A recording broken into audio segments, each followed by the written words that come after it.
राघवपुर नाम के गांव में एक रमेश नाम का आदमी अपने परिवार के साथ रहा करता था। उसकी फूलों की खेती का व्यवसाय था। वो जो भी बीज लेकर जाता उसे वो उगाकर उसके पौधे बना देता था। ये देख सभी घर वाले उस पर बहुत खुश थे।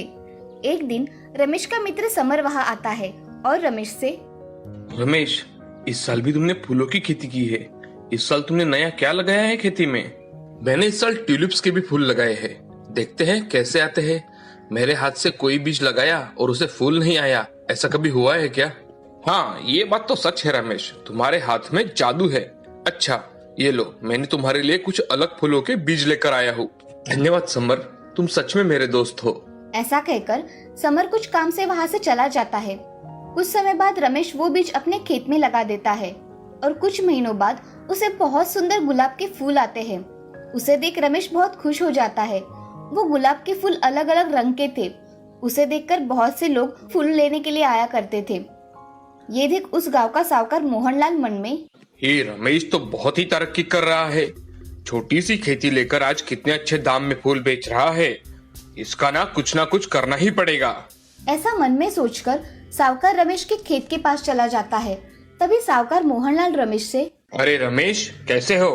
अच्छा हूँ साहूकार जी, आप कैसे हो? और यहाँ कैसे आना हुआ आपका? कोई काम हो तो बताइए। अरे मेरा कुछ काम नहीं है, मैंने तुम्हारे खेती में अच्छे गुलाब देखे तो उन्हें देखने के लिए चला आया बस।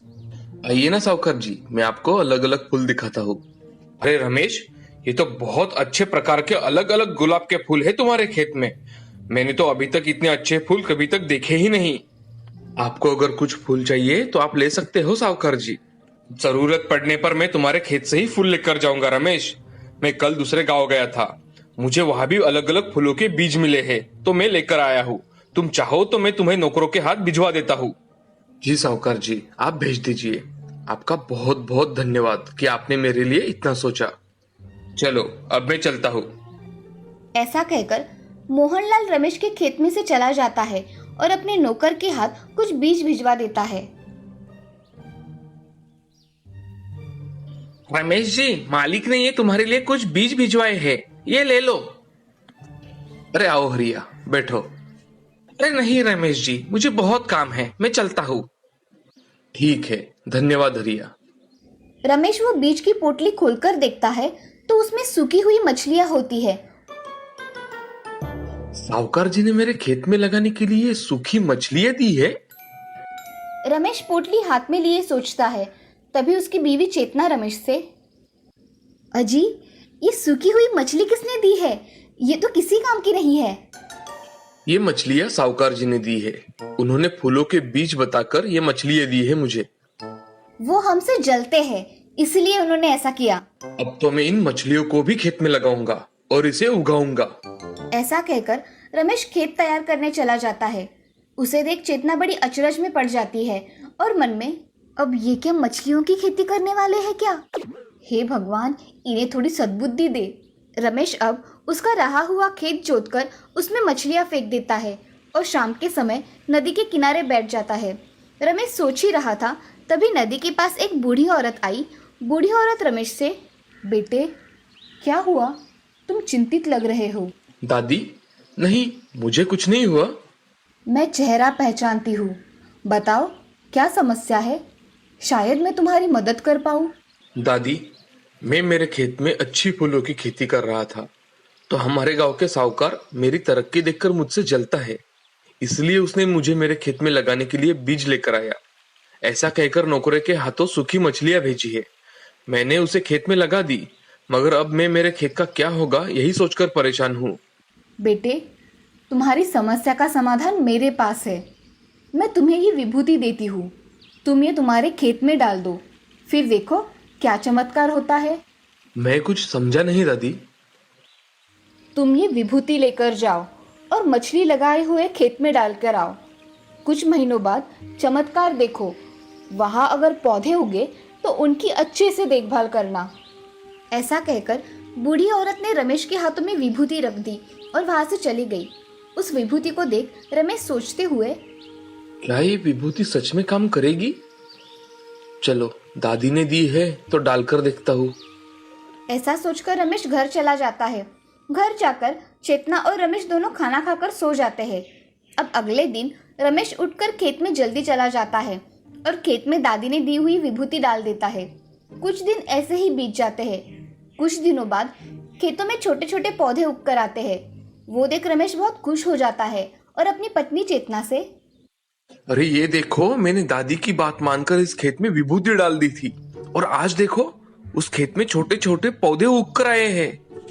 हाँ, आप सच कह रहे हैं, उस बूढ़ी दादी ने हमारी बहुत मदद की है। ऐसा कहकर रमेश अपने खेती का अच्छी तरह से ध्यान रखा करता था।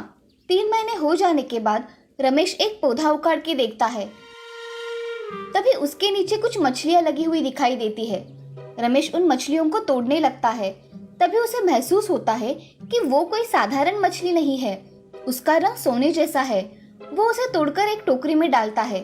तभी वो मछलियां चमकने लगती है। तभी रमेश का दोस्त राघव वहां आ जाता है। राघव रमेश से, रमेश, तुमने तो चमत्कार ही कर दिया, खेत में मछली की खेती करके दिखाई। ऊपर से ये मछलियां मुझे सोने की लग रही है। सोनार के पास जाकर देखना पड़ेगा। राघव, तुम सच कह रहे हो, मुझे भी ये सोने की मछलियां लग रही है। चलो हम इसे सोनार के यहाँ लेकर जाते हैं। ऐसा कहकर रमेश और राघव सोनार की दुकान में चले जाते हैं। तभी सोनार देखता है तो वो सच में सोने की मछली होती है।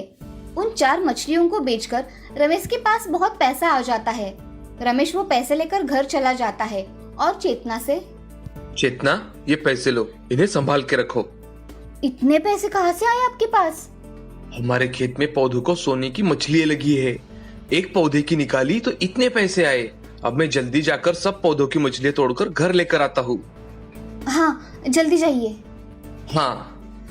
ऐसा कहकर रमेश खेत में चला जाता है और खेत में जाकर सारे खेत की मछलियां निकाल लेता है और एक ट्रक में भर के अपने घर लेकर आता है।